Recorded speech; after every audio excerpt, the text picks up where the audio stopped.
thing in your nightmare, that thing that's holding you back, that thing that's dragging you down, that thing is you. You will not outwork me. And the whole gig is just a giant hustle. That's all it is. Life is just a hustle. That's all life is. One giant hustle. Alright, so welcome back. Some of y'all are probably pretty pissed off that we have not been working on the Comet. So the Comet is still in storage, but we are working on it. So we've got the hood right here. We've started out, I've sanded over here on this side with 180 grit. And this is a Glasstek Fiberglass hood that we bought for our Mercury Comet. Now, so far, I'm extremely impressed with this Glasstek hood. A lot of people complain about fiberglass hoods and how much work they need and all this kind of stuff. And sometimes I think people are just simply doing it wrong. Other situations, maybe you did have a bad product. But we're gonna see on this one how this one turns out. And we are going to see exactly how good this hood is. Now what we're gonna do is we're gonna try to possibly push our luck. We're gonna see how this thing stands out first off with 180 grit. And if I think I can do it, we're gonna paint this hood with no primer. So we're gonna use the primer that they put on there, which is a very thin, decent sloppy coat. So it's kind of sloppy and it has a lot of imperfections in it. I'll show you real fast in the camera. But the thing with imperfections and primer is we've got pretty good here at laying some pretty messy primer to cover up imperfections. And as long as you do your sanding correctly on top of even shoddy primer, you can get a really good result. So I think we're gonna do something a little different since it's my car and I have nobody to answer to, and we're gonna push the limits on how good of a job can you get out of a fiberglass hood with very little prep work. So let me flip you around and show you kind of where the hood's at right now.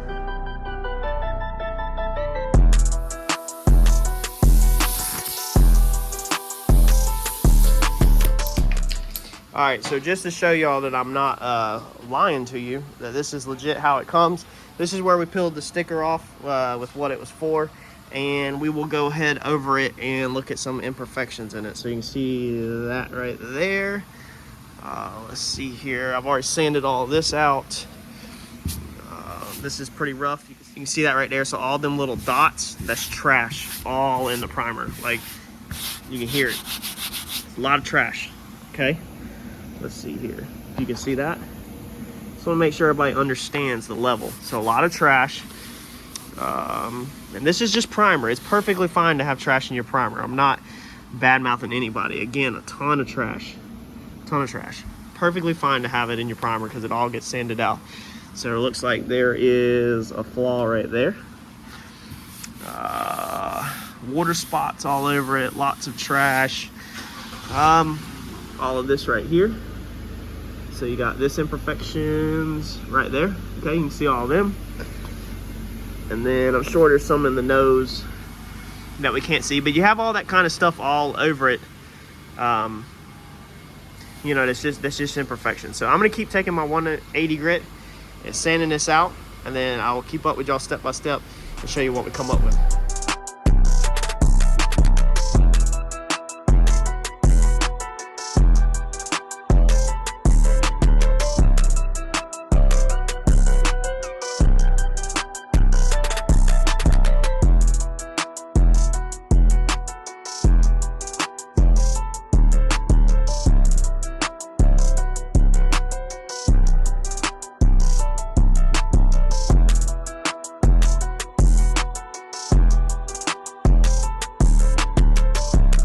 Alright, so that's where we got at for this afternoon. It's 5 o'clock. I'm gonna have to call it a day for today. Like I said, I had a little bit of time, so I was just working on this in my spare time. Just grab a blower, and we'll blow it off and see what we got right now.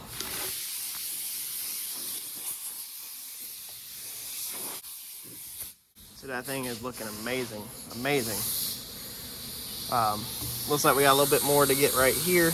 We'll get that with 320. We are gonna go back over this with 320, but I'm carefully working these edges right here, not to dig me a trench. That's why I'm not doing that. I'll do that by hand. But I'm carefully cutting the trash out and cutting the imperfections out. Their product so far is pretty straight. It's not a lot of lows. The only challenge I've had is right here. Underneath here, there should be this buildup. Where this buildup is, it does make a little bit of a lump on the top side. So getting this straight across is a little bit more of a challenge than like the top surfaces. So that's a wrap for this afternoon. We'll get back on this here in a second. Another day for me, another second for y'all. And we'll move on to 320. All right, so we're still sanding. We're on our 320 grit step. And this is still the original stuff. There's nothing been added to it. You can still see that little nick. If I can get it to focus. Right there. Okay, that we had from the start. I don't want to sand much deeper than that, so we're going to leave that. Normally, a little secret is normally clear coat and stuff builds up on your edges anyway, so I don't think we're going to see that when we're done. Now, this is going black, as you're aware if you're familiar with my car. So black shows all the imperfections, so we are really pushing the limits here of doing this hood without any primer, any dolphin glaze, or any prep work. I want to show you something real fast, though, before I got rid of it while I was sanding right here. So if you look carefully, let me see if I can get this thing to zoom in because I want to make sure we focus on the details. It wants to jump. So if you see all of this, like looks like bed liner or rubberized undercoating on the top, this stuff actually sands off. And when you start sanding on this right here, you'll actually notice that it will start peeling off almost like dead skin. Like if you've ever peeled dead skin off of your hand or your body, then that's kind of what it's going to look like. You got to make sure you sand all that stuff off. I'm not 100% sure on what that is, what are part of the process, but there it is right inside there too. You've got to get that top layer off, okay? You will be able to see when you're sanding what I'm talking about, how it literally just rolls off just like dead skin. Now, there is some imperfections right in here. If you can see, something happened in the mold process. I've sanded it. That honestly does really need some primer work or dolphin glaze work right in this area. This is the only area besides that other nick that it is. I'm gonna push the limits on this thing a little bit more and try to sand a little bit more off. I'm not trying to really cut into the fiberglass, but I really want to stay true to this and paint this thing with no prep work and see how good of quality we can get out of this hood, since so many people complain about fiberglass parts needing so much work. I think it's literally just normally people not prepping them right, you know, or maybe you are getting poor products, but I'm going to put Glasstek on the line here and show you what I get out of their product. So I'm going to keep sanding with 320. I've got all of this done pretty much over there with 320. I've just got to finish working this strip out right here. We've got to round our edges, sand our edges to make sure we don't have no little fiberglass sticking out of it, and then we should be ready to move into paint, man. That's pretty it's pretty cool because I'm used to having to put primer on it, wait a day, hand block all the primer and all that stuff. We're jumping straight to the gun on this one. All right, so what we're doing now real fast, this is just something extra I'm going to do, is I'm using a rock guard. It's a temporary pillable coating for bumpers, fenders, and more, so it's clear. So you could use plastic dip, flex seal, anything like that. I'm just going to run it around the band where your fingers grab the hood to take it on and off at the racetrack and stuff, just to make sure we have all these fibers locked down.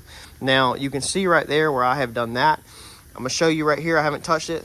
I'll run my hands, slam across it, okay, with no fiberglass getting in them. So they create, Glasstek creates a very, very good bottom side for what it is. That doesn't have a bunch of sharp stuff. It's a very good quality product, but I just want to go one step farther. So when you grab the bottom of this thing just feels even extra smooth. Now I'm only doing this, don't want to do the whole entire thing and get carried away. Just kind of want to do around the edges and to also soften the edges up. So they're just a little bit more soft, rubbery, smooth on the bottom. That's all it is. There's Glasstek's number. If you want to hit them up in this video, if you like what you're seeing so far, go ahead and give them a call. I'm telling you, again, very good product. Same thing on this side. I can run my hand straight across it and not worry about getting any fiberglass in there or whatever. I'm doing this just because if you're familiar with the channel, you know I'm extra and I'm going to go one step above and beyond. Also, let's make this clear. You can see this can's busted up. I did not go out and buy this can. This is something we actually had left over from somewhere. I don't even remember where we got it from. So that's the only reason why I'm doing it, is just because it was already in the cabinet and I'm like, screw it, let's make a band around it that's really smooth. So this is not like something that you need to go out and do or you need to go spend money on. Again, this is just an extra step I'm doing just to make my couple inches around the edge even smoother than they already are. All right, so here we go. We're gonna wipe this thing down with some wax and grease remover just to make sure we don't have any release agents on this thing or anything from the mold, since we did not do any primer work.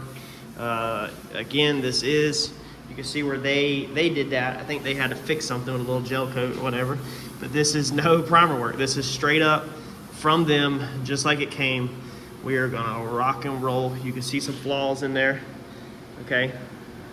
Just don't want nobody thinking that we actually did primer work, and we're gonna see how good we can get a hood to turn out without doing any primer work. Now, obviously, again, the manufacturer would recommend that you do primer work and you do your body work, but everybody on YouTube does that, so why would we do that?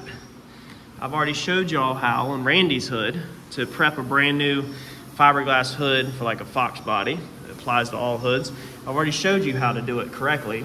So now we do something interesting and see what kind of results we can get by not doing it correctly and seeing how good this thing can actually turn out on my own hood. Some people are probably gonna think I'm crazy, wasting material and all that, but there we go, let's roll, baby. All right, so the very first thing that I'm gonna do is drop a black sealer. Now, I'm not using this to actually seal anything. I'm using this just to get a nice black drop coat. This sealer does not have a hardener or anything with it, so it's not really gonna lock anything down that base coat wouldn't lock down. It's more of just like a drop coat, being it doesn't have like any type of hardeners or anything in it. So this will just give us a uniform black to start on top of.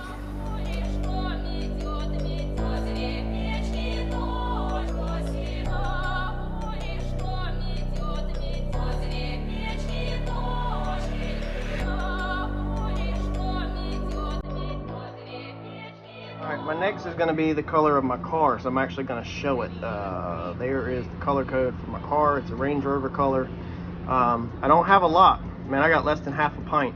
All we have to do, though, is just get that red pearl on the hood so it pops in the sun, because our sealer already gave us a foundation to work on top of, and then we will cut our clear coat in here on the first coat also to get a little bit more of that color out of there. So, it's gonna be close, but I think we have enough to do one coat of base coat over it. That's all we need, believe it or not. I can literally just roll with the sealer. Let's get this on there.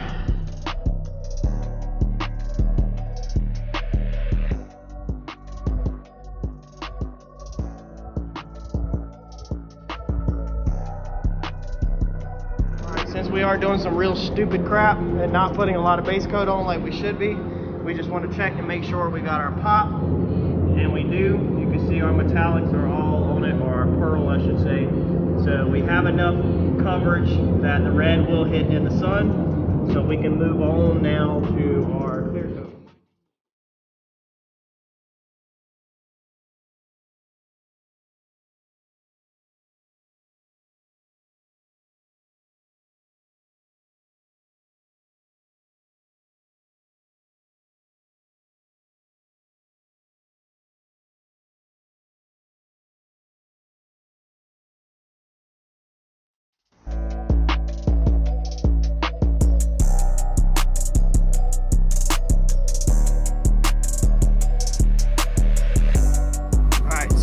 That's 2 coats of clear in there right now. I'm not gonna sit there and time lapse every single coat of clear. I'm gonna put 4 on it because that's what's on this car.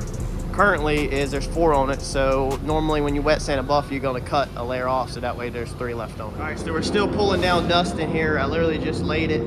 So besides all the trash that I have in it from my paint booth, because obviously my paint booth is not the cleanest at all, as you can see, the filters are all dirty, everything's dirty. But after you wet sand and buff it, that thing is gonna look good. So all that right there, that's like trash from me. That's not like in the hood or anything like that. All of this big clumps right here, this is all trash from me. But man, dude, that hood looks good. It looks nice and flat. It doesn't look all wavy or anything like that. It's just, it's got trash. All that trash is from me. All of this up here, cleaned right up and went right out. Let's see here. One little spot right there that you can barely see, but all of that cleaned up and went away. Everything looks really good besides the trash. And if you're new to the channel, we've showed many times that my booth just produces a lot of trash. It's just what it is. This is a cross flow booth.